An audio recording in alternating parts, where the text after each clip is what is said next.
Hello dear learners, आज हम सीखेंगे कुछ इंपॉर्टेंट ईडियम एंड फ्रेजेस और उसकी मीनिंग को भी समझने की कोशिश करेंगे। देखिए, व्हेन वी आर स्पीकिंग और व्हेन वी आर रीडिंग और when we are writing something, at that moment we are it has been noted that we are frequently using idiom and phrases. और कभी कभी क्या होता है, ये ईडियम्स और फ्रेजेज हमें समझ में नहीं आते क्योंकि हम इसको पहली बार सुनते हैं। एक्चुअली ये इसकी मीनिंग्स जो होती है from the idiom, it is itself not clear. You need to know the hidden meaning behind the idiom, तभी आप उसको समझ सकते हैं कि इसका मतलब क्या है। तो चलिए कुछ ईडियम्स को हम लर्न करेंगे, उनकी मीनिंग भी समझेंगे। देखिए, पहला क्या है, bee in one's bonnet. Bee in one's bonnet का मतलब क्या होता है, किसी भी व्यक्ति किसी भी चीज़ के बारे में लगातार सोचते रहना। बी इन वंस बोनट, ठीक है। नेक्स्ट क्या है, bolt from the blue. Bolt from the blue का मतलब क्या होता है, किसी भी के व्यवहार में अचानक परिवर्तन, अचानक चेंज, किसी की स्थिति में अचानक change. Third is a close shape. Close shape का मतलब क्या होता है, वेरी नैरो स्केप भी बोलते हैं इसको, मतलब बहुत बाल बाल बच जाना, राइट। एग्जाम्पल के तौर पे बात करें तो yesterday he had a close shave from a car, ठीक है। कल वो एक कार से बहुत बाल बच गया। फोर्थ नंबर देखिए, a cat and dog life. A cat and dog life का मतलब क्या होता है, हमेशा झगड़ा करने वाले, करने की कंडीशन, ठीक है। कैट एंड डॉग लाइफ, जैसे आप कह सकते हो I don't want to live a cat and dog life, मतलब हमेशा झगड़ा करने वाली जिंदगी मुझे पसंद नहीं है। Fifth is a chicken hearted person. A chicken hearted person का मतलब होता है एक कायर व्यक्ति। A person who never dare, who never get behave boldly is called a chicken hearted man, ठीक है, जो कायर हो, डरपोक हो। डार्क हॉर्स का मतलब होता है अप्रत्याशित विजय, अप्रत्याशित सक्सेस। और डार्क हॉर्स, जब सब लोग ये सोच रहे हो कि आप हारने वाले हो और तब उस समय आप जीत जाए। Even you don't know also कि भाई मैं सफल होऊंगा कि नहीं, but suddenly you get success, so that's called a dark horse. A cold soldier. Cold soldier का मतलब होता है जैसे आपने देखा होगा कभी, अक्सर होता है कुछ लोग आपके साथ सिंपैथी तो दिखाते हैं, आपकी हेल्प तो करना चाहते हैं, but not really, they just do show off कि भाई मैं आपके साथ हूँ, मैं आपकी हेल्प करूंगा, but actually they don't want. तो these people, such people are showing a cold shoulder to you. A cog in machine. A cog in machine का मतलब होता है किसी मशीन का बहुत ही छोटा सा पुर्जा, बहुत एनीथिंग जो उसका बहुत इंपॉर्टेंट नहीं है बट उसके बिना काम ना चले, तो कार्य के लिए आवश्यक लेकिन कम महत्व का। ए कॉग इन द मशीन का मतलब होता है, अक्सर ऐसा होता है कि in your friend circle, in your family, the person you feel that this man is not so useful, आपके लिए बहुत यूजफुल नहीं है, लेकिन जब जरूरत पड़ती है तो वही बंदा काम आता है। तो अ कॉग इन मशीन, आप कह सकते हो, किसी को भी ये कमेंट पास कर सकते हो, ये लाइन यूज कर सकते हो, भाई you are the cog in the machine और you are the cog in our group. हमारे ग्रुप का क्या कॉग हो, ऐसे पर्सन हो जिसकी ज़रूरत बहुत ज़्यादा नहीं है लेकिन तो उसके तुम्हारे बिना काम चलने वाला नहीं है। 9 number, a close fisted man. A close fisted man का मतलब होता है एक ऐसा व्यक्ति जो कंजूस हो, माइजर मैन, देखो पैसे देने या खर्च करने के लिए बहुत ही अनिच्छुक रहना। Close fisted man, right. Next is 10 number, a chink in someone's armour. A chink in someone armour का मतलब होता है किसी की कमजोरी। A hot potato. A hot potato का मतलब क्या होता है, एक such a thing, such a point which is under discussion, the people are talking about that, is called hot potato, ठीक है। For example, Russia and Ukraine की भी जो डिस्प्यूट चल रहा है वो अभी हॉट पोटैटो, हर व्यक्ति उसके बारे में बात करना चाहता है। A good turn. A good turn का मतलब होता है ऐसा कार्य जो किसी अन्य व्यक्ति की से किसी तरह से लाभकारी है, ठीक है। अ गुड टर्न का मतलब anything that's going to help you. जैसे अगर ये कहा जाए कि हाँ आप फिजिकली फिट नहीं हो तो आपने क्या शुरू किया, आपने एक्सरसाइज करो, that's a good turn for you, वो आपको बेनिफिट देगा।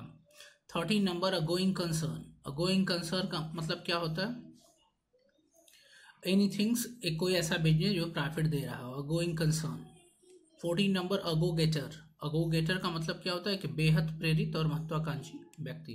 अगो गेटर का मतलब a person who motivate you for doing something, right. 15 number of fool's paradise. Fool's paradise का मतलब क्या होता है? हवाई महल। कई बार देखा होगा ना, some people talk they have their own paradise. Paradise का मतलब हेवन होता है, और they talk like that. Actual condition से उनकी जो कम्युनिकेशन, उनकी जो स्टेटमेंट होती है, उनकी जो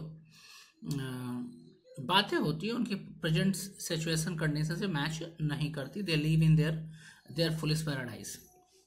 16 number of feather in one's cap. और फेदर इन वंस कैप का मतलब होता है किसी भी व्यक्ति को उसके पर्सनालिटी में कुछ और चीज़ें ऐड हो जाना। फेदर इन वंस कैप, कोई अलग सफलता मिल जाएगा, गर्व करने लायक उपलब्धि। और you can say that someone anything that adds something in the personality of someone, उसको हम क्या कह सकते हैं? Feather in one's cap. जैसे आप कहीं काम करते हैं, आपको प्रमोशन मिल गया, या फिर आप किसी फील्ड में हैं, किसी एक्टिविटी में हैं, और आपको कुछ चीज़ें आपने अचीव कर ली, तो that will be a feather in your one's cap, right. ठीक है, बहुत आम। अ डिम अ डजन का मतलब होता है बहुत ही कॉमन थिंग, बहुत ही आम थिंग, नॉट वेरी वैल्यूबल और सिग्निफिकेंट। 18 नंबर स्टोन थ्रो का मतलब होता है बहुत ही पास। एट स्टोन थ्रो का मतलब होता है बहुत ही पास। जैसे आप कह सकते हैं कि my friend live at stone throw of my house, right. मेरे घर से बहुत ही पास में रहता है। A sight for sore eyes, आंखों की मीन्स कोई भी ऐसी चीज़ जो आपको ना डिस्टर्ब करती है, यू डोंट लाइक दैट, ठीक है। 19 नंबर का red rag to a bull. Red rag to a bull का मतलब किसी भी मुसीबत को। और रेड रैग टू बुल का मतलब हो गया भाई कोई भी व्यक्ति, जैसे कोई व्यक्ति आपसे चिढ़ता है, किस वजह से चिढ़ता है आप जानते हो, and you are speaking same thing again, so it is just like to show a red rag to a bull. Red rag to a bull का मतलब होता है किसी भी ऐसा व्यक्ति, जैसे जो बुल होता है वो क्या लाल कपड़े को देख के चिढ़ता है, दौड़ा लेता है मारने के लिए, right. So it is just like to show a red rag to a bull, right. जैसे आपके family member they don't want to see you to use mobile phone, आप बहुत देर तक खेलते हो, लेकिन आप उनको चिढ़ाने के लिए कई बार उठा लेते हो हाथ में, आप यूज नहीं कर रहे हो फिर भी ले लिए हो, तो it's red rag to bull. मतलब फैमिली मेम्बर को आप आमंत्रण कर रहे हो, क्या हो भैया मुझे पीट दो, राइट। अक्वेयर फीस। अक्वेयर फीस का मतलब होता है ऐसा व्यक्ति जो नो थोड़ा सेंट्रिक हो, बाय बिहेवियर स्टेबल ना हो, ठीक है, फ्लक्चुएट करता हो, सन की व्यक्ति उसको बोलते हैं। यू आर एक्वेयर फिश, मतलब अभी यहाँ अभी वहाँ कुछ और कर रहा है, डिस्टर्ब कर रहा है, डिस्टर्बेंस क्रिएट कर रहा है। 22 number left handed compliment. Left handed compliment का मतलब होता है किसी को कॉम्प्लीमेंट देना लेकिन नेगेटिव, क्रिटिसाइज करने के लिए, क्रिटिसाइज करने के लिए, राइट। जैसे सपोज करिए कोई नेगेटिव बात आपके बारे में आपके सराउंडिंग में है और तभी आपका कोई फ्रेंड आके आपसे कहता है कि ओ ही टेल यू समथिंग, जो आपको क्रिटिसाइज करता है, तो आप कह सकते हो कि बाद में आप उसे कह सकते हो कि he has given me a left handed compliment, का मतलब उन्होंने मुझे कुछ कॉम्प्लीमेंट तो दिया लेकिन वो मुझे क्रिटिसाइज करने के लिए, अपमानित करने के लिए दिया। या फिर आप कह सकते हो अगर आपको फ्रेंड आपको कुछ कहता है तो आप उसे कह सकते हो this is a left handed compliment and I will remember, मुझे अपमानित करने के लिए तुमने बात कही है इसे मैं याद रखूंगा। देखो 23 number a lap in the dark, साहसिक कार्य करना, ठीक है। लैप इन द डार्क का मतलब होता है साहसिक कार्य करना, एफर्ट लगाना कुछ अलग पाने के लिए। A jack of all trade. A jack of all trade का मतलब होता है कोई ऐसा व्यक्ति जो सारे कामों को बहुत ही आसानी से कर लेता है, that's called a jack of all trade. At the end of one tether का मतलब होता है,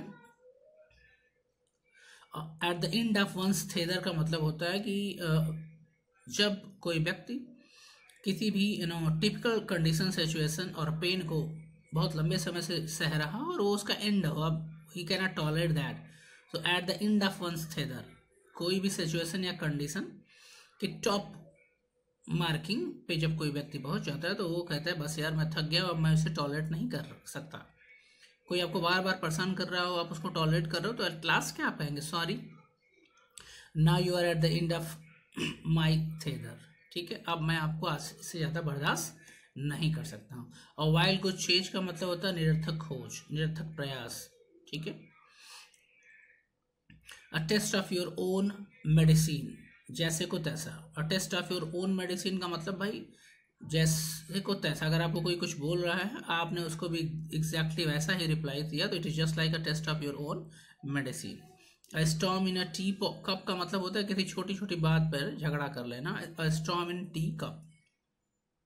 29 number, a chip on your own shoulder, हर समय गुस्सा आना क्योंकि आपको लगता है कि आपके साथ गलत तरीके से व्यवहार किया गया है, ठीक है। Achieve on your own soldier का मतलब होता है भाई सडनली लड़ाई करने के लिए तैयार रहना। 30 number, a man of spirit. Man of spirit का मतलब क्या होता है? साहसिक व्यक्ति, बहुत करेजियस व्यक्ति, जो कोई स्ट्रांग व्यक्ति हो, that's called a man of spirit. Next is a man of straw. A man of straw का मतलब क्या होता है? कमजोर, weak person.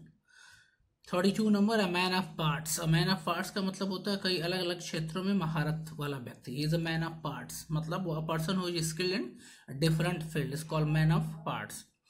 A man of metal, दृढ़ संकल्प वाला व्यक्ति, is called man of metal, right. Next क्या है? A man of means. A man of means का मतलब होता है अमीर आदमी, रिच आदमी, प्रॉस्परस व्यक्ति। 36 नंबर क्या है? A man of 35 number, a man of letter, साहित्यिक व्यक्ति, a person who use to do the literary work, उसको क्या कहते हैं? A man of letter. A man of his words, a man of his word. 36 number, इसका मतलब क्या हो? एक व्यक्ति जो अपने वादों पे पक्का रहता हो, अपनी बातों पे दृढ़ रहता हो। 36 and the last is a man in a millions, लाखों में एक। So these 37 idioms and phrases I have told you and I have told you also these meaning. कुछ एग्जाम्पल भी मैंने देकर आपको बताया कैसे, कहाँ और किस कंडीशन में आप इसको यूज कर सकते हैं। So my dear, you will learn it, you will use it in communication, it will make your communication more, you know, effective and impressive. Thank you. See you in the next video. Till then, you keep watching, keep studying. Good luck.